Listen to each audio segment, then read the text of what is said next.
2012 bergabung di LSM Kompak, di mana ketuanya Pak Sugianto dari Desa Petir, Kecamatan Kalibagor, sekitar 2 tahunan lah. Apa? Saya dulu di bidang hukum, tapi non litigasi. Oh, berarti hukum tapi bukan yang kayak ke pengadilan dan sebagainya ya. Di luar gitu. Mediasi dan lain sebagainya gitu. Ya, berangkat dari kebiasaan kami apa yang pernah diberikan dari Pak Joko. Itu di LSM GMBI. Oh, GMBI. Gerakan Masyarakat Bawah Indonesia, di mana saat itu Ketua Dewan Pimpinan Daerah sekarang udah almarhum Pak Iim, ya sekarang udah almarhum. Nah di situ saya cukup lama, ada sekitar 4 atau 5 tahun lama. Seperti apa sih tugas khusus yang diberikan, diamanahkan sebagai wartawan? Saya ketemu sama temanku dulu waktu di GMBI Purbalingga, namanya Bang Aldo. Iya, yang dari Purbalingga. Ya, teman kita baik dulu. Ya. Selamat datang di Ngopras, ngobrol bareng dengan Opras.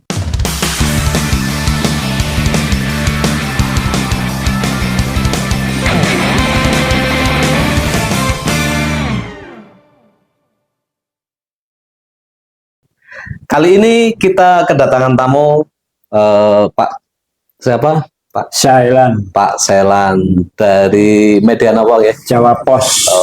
Ya. Beliau dari media Jawa Pos.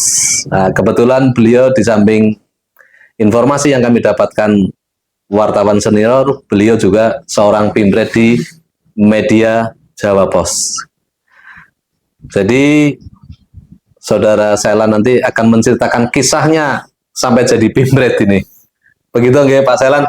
Gimana ini terkait dengan jenengan sampai menjatuhkan pilihan di bidang jurnalistik, terkait wartawan, terkait media. Ini gimana Pak Sailan? Kau bisa sampai di sana? Terima kasih pada waktunya dari podcast Ompras, Ompras, ngopras, ngopras lah ya. Intinya ya kami sangat berterima kasih bisa bertemu dengan beliau selaku pemilik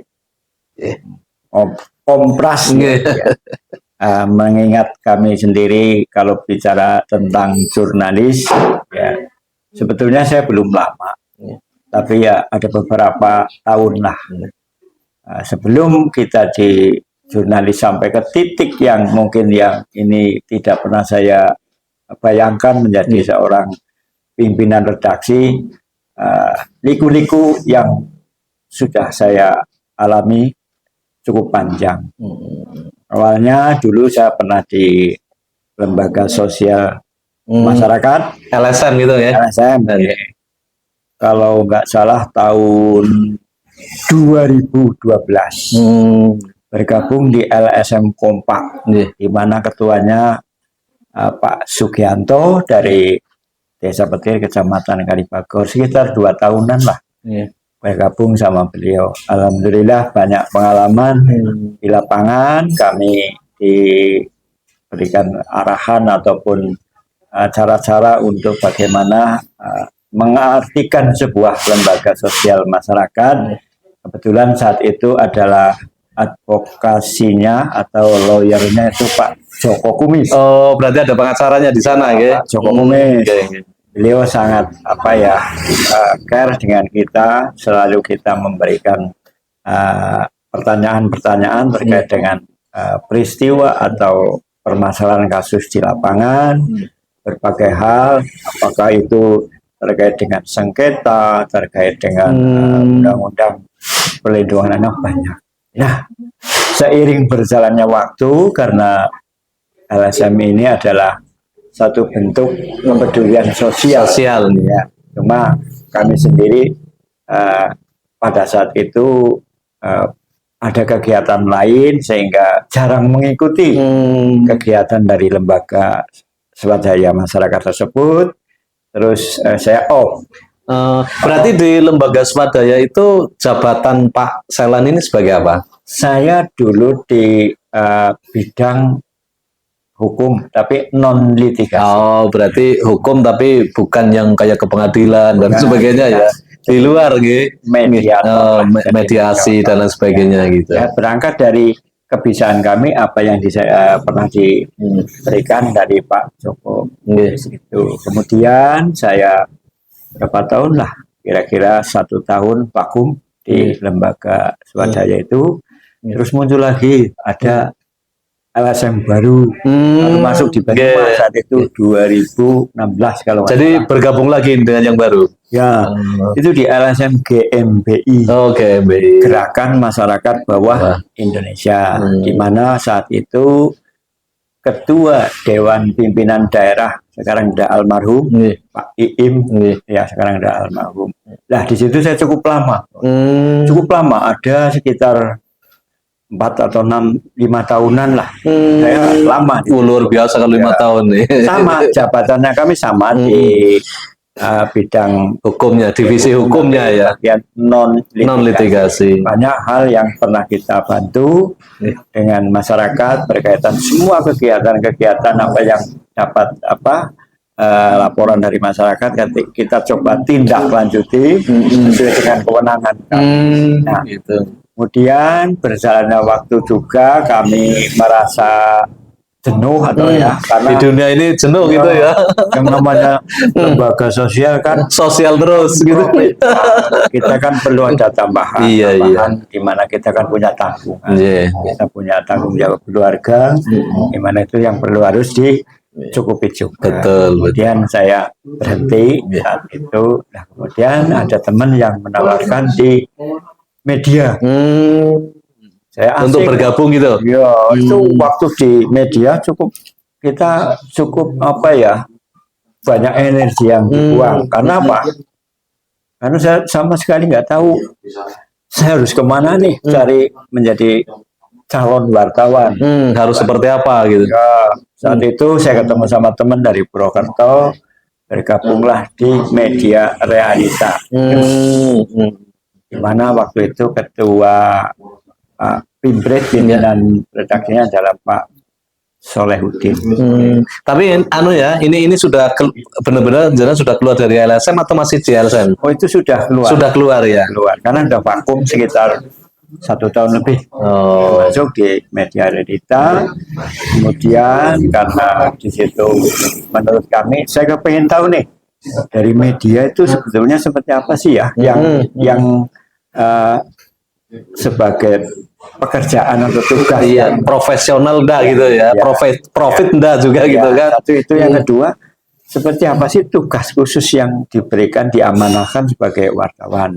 Saya ketemu sama temanku dulu waktu di GMBI Purbalingga namanya Bang Aldo. Iya yang Wahyu Purbalingga. Ya, teman kita baik dulu. Dia masuk lagi di SKM Buser. Sang Buser ya ada sekitar 1 tahun. Media juga itu Buser. Media, cuma di sana ya masih tetap belum ketemu juga apa yang kita harapkan. Iya. Kalau bicara media, wartawan, tentu kan kita harus paham betul tentang apa sih definisi wartawan. Gitu. Namanya wartawan itu sebagai corong penyampaian apa yang kita temukan di lapangan untuk menjadikan sebuah karya berita untuk disampaikan ke publik. Di sini yang belum kami temukan. Jadi saya pindah lagi, ganti media lagi. Saya mengundurkan diri, pindah lagi ke Harian 7 sama beliau juga, sama Bang Aldo. Kalau kantor pusatnya di Solo. Saya dulu naik motor saya ke sana. Boncengan sama Bang Aldo. Biar tahu ini kantornya di mana. Gitu. Kantornya di mana, saking semangatnya saya. Pengen tahu persis saya jadi wartawan, tugas pokoknya seperti apa. Nah, akhirnya saya dapat banyak sekali pengalaman ataupun yang didapat di Harian 7. Bahkan saya pernah juga diberi materi pelajaran tentang UKW. Itu namanya pra UKW kalau nggak salah. UKW itu apa? Uji kompetensi wartawan. Cara menulis, dasar-dasar menulis, di mana yang bisa mengandung 5W plus 1H. Gitu. Banyak dari sana. Kita 2 hari kalau nggak salah kita di sana dapat pelajaran. Berarti ikut ini, jenengan ikut UKW? Ikut, namanya pra UKW. Pra UKW ya. Jadi, menjelang sebelum UKW. Saya diikutkan di sana. Kemudian karena kami juga katakan komunikasi, belum ketemu juga teman atau rekan yang bisa ayo menjembatani tentang hal kemediaan ini. Jurnalis tadi ya, jurnalis. Seutuhnya cara menulis gimana dan sebagainya belum, artinya belum punya partner. Oh gitu. Apalagi referensi. Berarti belum ada bayangan sama sekali. Terus berjalan lagi, saya mencoba pindah ganti lagi Fakta Jurnal. Berarti pindah ke media Fakta Jurnal, di mana ketua Pimpres atau pimpinan redaksinya Bang Christian Joharyanto. Ya, saya cukup lama juga kenal beliau baik, memberikan pengalaman di lapangan. Nah, di situ saya banyak sekali kesannya. Jadi media, seorang wartawan, seorang jurnalis itu tidak semata-mata modal KTA.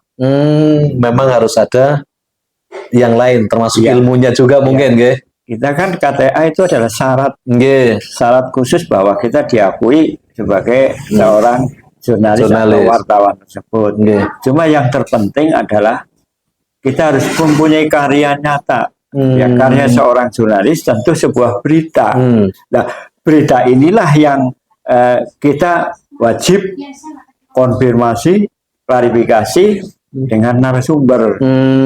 Jadi selama dalam perjalanan kami waktu itu dan bahkan mungkin sampai sekarang banyak kan yang ada istilah wartawan-wartawan. Ini petik. Iya. Kadang gini Pak Selan ini di luar sana itu ada orang mengaku wartawan, mungkin juga punya ID card, tapi kalau dilihat beritanya belum satu pun dia ada berita. Nah, ada juga lagi nanti wartawan yang istilahnya itu wartawan, itu sih wartawan hanya mencari-cari dan sebagainya. Itu menurut Pak Selan wartawan yang seperti apa? Kan harus ada berita gitu. Ya, inilah yang kadang menjadi dilematis kita sebagai seorang wartawan yang ingin belajar profesional, tapi manakala masih ada teman-teman yang hanya bermodal KTA, datang ke sebuah tempat, baik itu di kantor institusi atau instansi, bahwa saya dari wartawan ABCD, yang endingnya mencari-cari sebuah kesalahan dari narasumber yang ujungnya ada yang istilah kalau tren 86. Kalau sekarang ganti Pak, 87. Lah ini kan jadi sampai sini ini terima kasih, mungkin teman-teman di luar sana sudah sedikit memahami apa yang diceritakan Pak Selan ya. Jadi edukasinya ada. Jadi kalau wartawan yang seperti itu sebenarnya menurut Pak Selan sendiri dibenarkan atau tidak sih?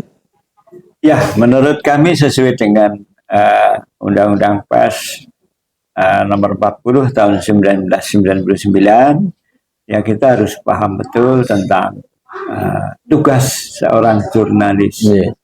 Seorang jurnalis kan jelas mencari informasi, menyimpan informasi baik melalui tulisan, video, rekaman, dan kemudian untuk dibawa ke redaksi, masuk di dapur redaksi, kemudian dipublikasikan melalui website atau media masing-masing. Nah, ya memang saya kadang-kadang bingung, Bos. Kenapa? Yang wartawan yang asli yang mana? Wartawan yang notabene hanya sekedar sebagai ngaku seorang wartawan, ini yang kadang-kadang saya sendiri merasa malu atau gimana dengan narasumber yang kita datangi. Kenapa? Dari pernyataan beliau kadang-kadang menanyakan kenal sama wartawan si A, si B. Kalau kita bicara di lapangan semua tentu kenal. Lebih banyak yang kenal daripada yang tidak. Cuma kan kita sama-sama, mereka juga teman kita, seorang wartawan juga, tapi dengan tanda petik dia itu punya karya dan tidak, kan kita nggak bisa ikut serta menjustifikasi itu salah ataupun bagaimana, kan tidak. Kalau selama ini kan wartawan tadi yang hanya punya ID card, terus nanti prakteknya di lapangan mereka juga bukan yang berdasarkan undang-undang tadi, apalagi mengarah ke jurnalistik yang profesional ini kan kalau dilihat kan tidak nih. Lah, ini ruh dari seorang wartawan ini untuk masuk ke wartawan yang profesional ini, dari semua wartawan ini berapa persennya yang masuk kira-kira? Ruhnya gitu loh. Iya. Itu loh. Kalau bicara ruh terkait dengan apa yang kita ditemukan di lapangan itu kecil sekali, Bos. Kecil sekali. Katakan kalau bicara 0,00 begitu, 0, sekian persen yang betul-betul menjalankan amanah dari seorang jurnalis. Karena jujur saja banyak sekali teman-teman yang kadang-kadang justru akan merendahkan marwah daripada seorang wartawan sendiri. Satu contoh, sebuah peristiwa, sebuah permasalahan yang kita ditemukan di lapangan berdasarkan hasil kajian melalui konfirmasi, semua data ada, mestinya kan agar berimbang, ini kita tetap naik di sebuah website, di berita masing-masing. Perkara itu ada penolakan atau silakan saja. Kami kan ada mekanismenya. Ada hak jawab. Kan mestinya seperti itu. Bukan di take down. Wah, kalau itu. Nah ini mohon maaf untuk teman-teman di luar sana, barangkali kemarin masih ada beritanya kok, hari ini tidak ada. Itu di media Jawa Pers sendiri yang dipimpin Pak Selan, gimana Pak? Ada seperti itu atau enggak? Alhamdulillah kalau Jawa Pos yang kami pimpin tidak pernah ada kata take down, itu Bos. Jadi perlu dipahami ya untuk pemirsa bahwa di Jawa Pers yang dipimpin beliau Pak Selan itu tidak ada istilah take down. Adanya mungkin hak jawab saja. Kalau di situ tidak katakan merasa keberatan dengan sanggahan, dengan apa yang kita suguhkan di dalam suatu berita. Karena take down itu juga menurut kami bisa disimpulkan itu ada apa dengannya, kenapa take down. Jadi inilah yang menjadi asumsi publik bahwa wah, jangan-jangan ada apa ini? Nah, ini bisa 87 tadi ya? Wah, bisa itu. Makanya biar kami itu di media Jawa Pos profesional, kita tetap berusaha profesional, tidak ada kenal take down. Kita tetap harus berimbang. Ya, kalau memang keberatan ya itu ada mekanismenya. Hak jawab. Nah ini terkait tadi hak jawab itu karena di-up, terus salah satu pihak merasa tidak puas, terus akhirnya dia minta untuk dibuatkan hak jawab. Nah setelah di hak jawab ini kan itu mungkin bagi Pak media yang dipimpin Pak Selan ini kan sudah prosedur seperti itu ya. Nah terus ini barangkali ada, kalau musuh itu datang dari luar itu enak biasa, tapi kebetulan umpama kalau ada datang dari media Pak Selan sendiri. Contoh di Jawa Pos itu kan punya banyak wartawan, terus termasuk ada Kabiro, ada apa di situ. Nah itu kalau benar terjadi di situ ada persoalan, tadi ada wartawan yang mungkin 87 tadi dan sebagainya. Atau mungkin ngarang cerita atau tidak sesuai dengan kenyataan, itu apa yang saudara lakukan? Ya, kalau di kami media Jawa Pos, kami sebagai pimpinan tegas. Ketika berita itu dinaik tayang, itu harus kita selektif dulu. Sejauh mana itu saya penting, karena kami nggak mau bahasa kecolongan bahasa yang di kemudian hari berefek itu berefek hukum itu jaga, sangat kami jaga hal itu. Karena apa, semua karya yang kami suguhkan itu harus betul-betul sudah melalui atau mekanisme yang benar-benar prosedural lah. Ya. prosedural, nggak boleh. Ini tiba-tiba ada berita yang notabene mengajak katakan publik untuk bersilancar untuk memberikan apa perlawanan dan sebagainya. Bisa juga ada berita tandingan, kan sering itu. Iya, sering Ada terjadi. berita tandingan karena itu semua juga punya kepentingan. Iya. Kalau di kami Tidak ya. nggak bisa. Jadi tidak bisa seperti itu ya. Tetap harus prosedural, di mana mekanisme itu tadi, baik berita seremoni ataupun berita kasus, berita peristiwa itu betul-betul sudah digodok matang. Narasumbernya jelas sudah ya. Resiko yang timbul dan lain sebagainya itu sudah diperhitungkan. Karena yang perlu dipahami oleh teman-teman mungkin ya, setahu kami juga, sepengetahuan juga, kalau karya jurnalis itu tidak kena undang-undang ITE. Iya. Itu kalau sudah bentuk karya jurnalis. Karena udah bentuk karya sih jurnalisnya ada. Ada yang membidangi.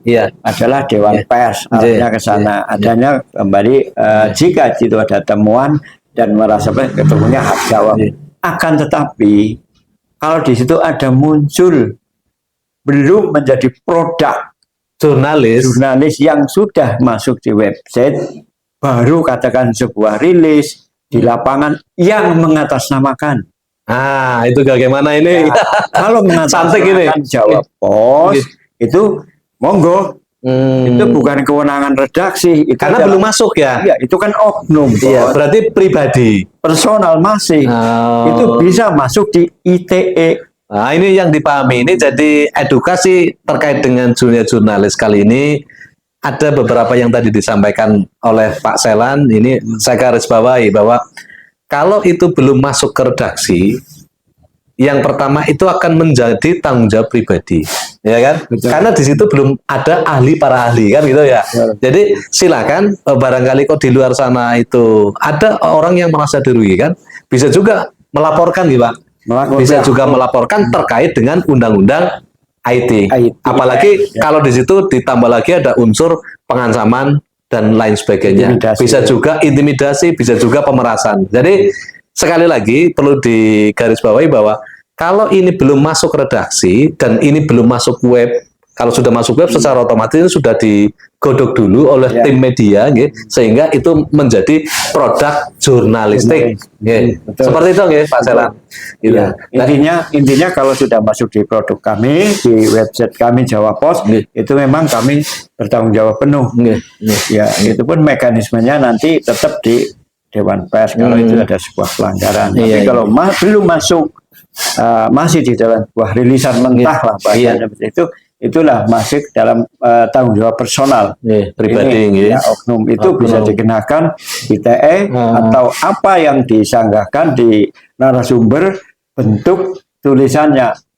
Ada pencemaran nama baik mungkin, ada terkait dengan intimidasi, kemudian itu bagi narasumber yang punya hak. Iya. Jadi di luar media, di luar menjadi tanggung jawab media, ya, cuma kami mungkin bisa menjadi saksi ya, karena biasanya kan di wartawan atau jurnalis itu kan masuk di dalam box resaksi. Jadi mungkin dari penyidik kepada nanti dipertanyakan yang ngaku-ngaku seperti itu kan, mungkin kami dipanggil sebagai saksi. Dan kita tinggal jawab sesuai dengan apa yang sesuai dengan fakta ya. Gitu. Lah terus kalau itu ternyata kok itu dianggap kesalahan oknum gitu loh. Ini apa yang bisa dilakukan oleh seorang pimpret? Ya kan, seorang pimpret ini Pak Selan ini kan anak buah saya ini tidak benar ini. Ini bagaimana teknisnya Pak? Ya, kami kan manusia biasa, meskipun di situ ada sebuah aturan yang mengatur secara penuh, tapi kita punya bijaksana, Bos. Bijaksana dalam arti ya ini teguran lah. SP1, SP2, SP3. Akan tetapi kalau di kemudian hari ada informasi lagi yang mungkin overlapping, ya kita langsung bukan SP2, 3 lagi, langsung kita keluarkan. Stop pass masukkan stop gitu ya. Hanya ya berharaplah pada teman-teman yang di lapangan, kita tahu persis lah yang namanya di lapangan kan apa sih resikonya, apa sih yang banyak kita temukan kan banyak sekali hal.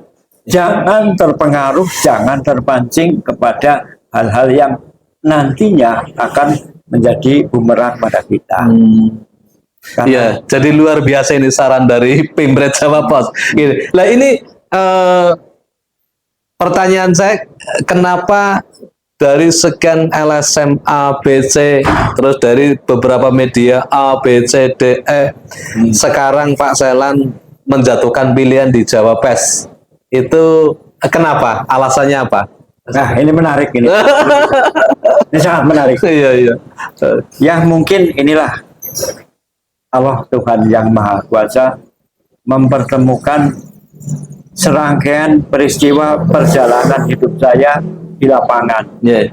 Dari LSM, dari beberapa media yang sempat mampir, Iya, beberapa sempat media. singgah lah. Tapi begitu saya ketemu Jawa Pos ini adem satu, yang kedua banyak sekali yang sebagai pengalaman saya selama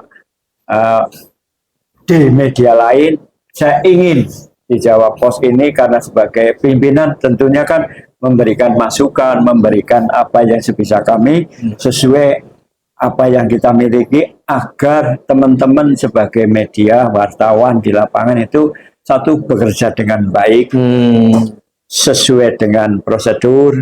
Kalau bicara rezeki, Allah yang Tuhan yang ngatur ya. Selama kita berbuat baik, rezeki akan menyusul. Mohon maaf, jangan sekali-kali kita ngaku wartawan hanya bahasa untuk nakut-nakut.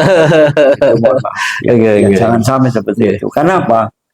Kalau kita kan orang Jawa, kalau bicara tentang sapa medeni yang wajib medeni. Sapa nyiwit yang kok bakal ciwit. Itulah yang konsep yang harus kita selalu ingat-ingat itu. Makanya ya mungkin bagi teman-teman yang selama ini masih seliweran, hanya model KTA, datang sini, datang ke sana dengan tujuan, mohon maaf, hanya sekedar amplop, yaitu mohon maaf, coba dikurangi. Kita punya karya, ya kita wartawan kan karya yang berkarya. Bisa juga kerjasama dengan instansi atau dinas tertentu, kita suguhkan karena kita sebagai jurnalis. Jurnalis kan adalah jurnal laporan, sebagai wartawan, pewarta, penyambung, apa yang mungkin bisa disampaikan kontribusi kita terhadap pemerintah berkaitan dengan kegiatan yang bisa memberikan edukasi dari pemerintah ke masyarakat. Fungsi kita, bos. Luar biasa ya. Bukan kita fungsinya cari duit, bukan ya. Walaupun toh kita punya duit, gitu. Makanya harus kita upayakan semaksimal mungkin. Karena jurnalis atau wartawan kita harus tahu fungsi tugasnya. Yang kedua, ya tentu kita tidak munafik lah. Kita cari profit, tapi ya cari yang bersih, sehalal mungkin. Jadi minimal pakai aturan gitu. Ya, kan banyak sebetulnya. Kita datang suatu instansi ke dinas, ini loh, saya sebagai wartawan di media Jawa Pos umpamanya, monggo barangkali bisa kerjasama terkait dengan kegiatan apa yang bisa dieksplor ke masyarakat. Kebetulan kan kami ada 50 portal. Jadi di dalam apa namanya ini Jawa Pos ini berpartner atau bagaimana yang 50 tadi? Enggak, kita yang dari 50 itu beberapa redaksi, ada pimpinannya masing-masing, masuk dalam satu PT. Oh gitu, satu perusahaan. PT Digital Indo Group. Ya, kantornya kan di Abdi Negara pada Mara. Gitu ya. Alhamdulillah ketemu mereka juga bagus, baik semua bisa komunikasi.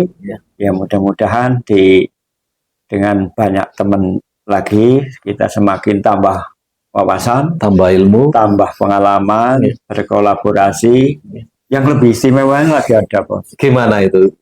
Di redaksi ini ada advokasinya. Oh, ada bagian hukumnya. Bagian hukumnya. Manakala di lapangan nanti kesandung sebuah permasalahan kan bisa aja. Yang namanya di lapangan kan kadang-kadang kita tujuannya baik, dianggap kita sebagai apalah nanti intimidasi dan Iya. sebagainya, kan di lapangan kita Iya, sering. terus terjadilah persoalan. Ah. Tapi kalau ada bagian hukum, Ya. berarti ini ada yang menyelesaikan sendiri gitu. Kan amannya kan di situ, karena kita ada bagian hukumnya, advokatnya, dan dia sangat super.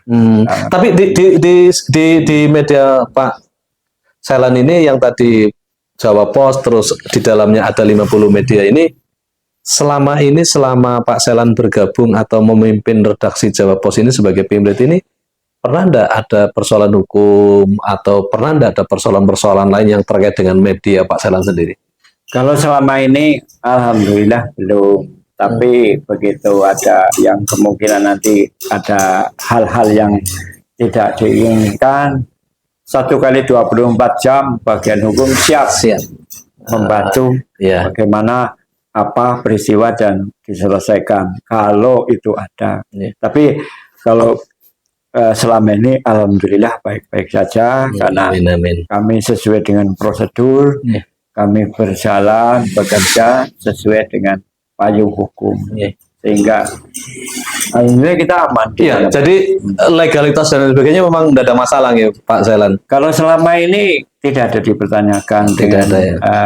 Pihak-pihak yang mungkin keberatan, tidak pernah ada. ada, Justru kami ada beberapa kemarin kita kegiatan yang beliau ingin sampaikan ke kita bahwa siap untuk kami diminta untuk mempromosikan apa kegiatan mereka. Cuma bersinergi lah gitu. ya, cuma butuh waktu mungkin 1-2 hari ke depan. Iya. Kita dari Dewan ada, dari dinas juga ada. Oh, berarti ini media baru tapi luar biasa, sudah ada sejauh itu apa yang dibahasnya gitu Pak Selan. Ya, ini tergantung komunikasi. Kan gini Pak Selan, ada yang media itu sudah lama tapi padanya itu kayak mati suri gitu loh Pak Selan. Nah kalau ini kan komunikasi dengan ini dengan itu kan berarti luar biasa gitu. Ya itu kan kita kan wajib komunikasi, pertama silaturahmi dengan masing-masing dinas terkait, dengan sebuah lembaga atau yang mana kita bisa komunikasi. Bagaimana kan kita punya karya, kita bagian publikasi bagi mereka yang ini perlu, ini perlu dipublikasikan, itulah makanya kita kan selalu. Jadi di situ ada edukasi, ada bersinergi juga ya. Jadi intinya kita mencari berita dan memberitakan, tapi sekiranya yang bisa dimanfaatkan ya. Berusaha edukasi ke masyarakat biar ternyata media ini seperti ini gitu ya. Nah terkait tadi Pak Selan menyampaikan ada bagian hukumnya gini. Ini bagian hukum di sini ini hanya ngurusi kasus, kalau ada kasus di media, atau seandainya masyarakat itu minta tolong ke Pak Selan. Pak Selan kan ini bukan seorang pengacara ya, tapi tadi kan saya dulu bagian litigasi ini gitu.